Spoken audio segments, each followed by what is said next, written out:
முடியும் கனனர்ச்சிக முடியும் இழுத்து கட்டி இருக்கிற அழகிய சிகையோட கூட எப்பொழுதும் எதிராசர் வடிவழகு என் நிதயத்துளதால் இந்த ராமானுஷருடைய வடிவழகு எப்போதும் என் நிதயத்துளதால் இருந்துடுத்து இல்லை எனக்கெதிர் இல்லை எனக்கெதிர் இல்லை எனக்கெதிரே யாரும் இந்த ஜகத்தில் நமக்கு எந்த தீங்கும் செய்ய முடியாது.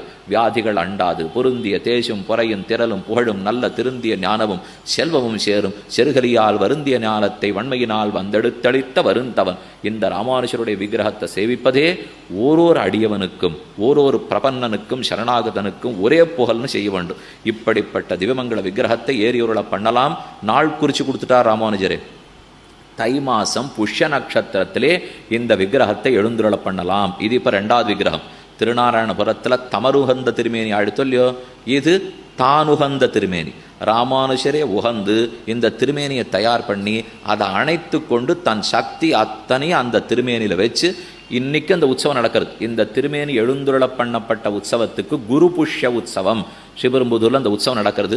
தை மாசத்திலே புஷ்ய நட்சத்திரத்திலே சுவாமி ரொம்ப ஆச்சரியமான புறப்பாடு கண்டருளுகிறார். குரு புஷ்ய உற்சவம்னாலே இந்த திருமேனி நமக்குன்னு பூலோகத்தில் அவதரித்த நன்னாள் என்ன ஞாபகத்திலே கொள்ள வேண்டும்.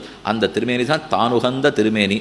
அந்த திருமேனியோட திருமஞ்சனத்தை சேவிக்கிறதே ஒரு அழகு, அதனுடைய புறப்பாட்டை சேவிப்பதே மற்றொரு அழகு. எல்லா உற்சவமே அழகு தான் சுவாமி.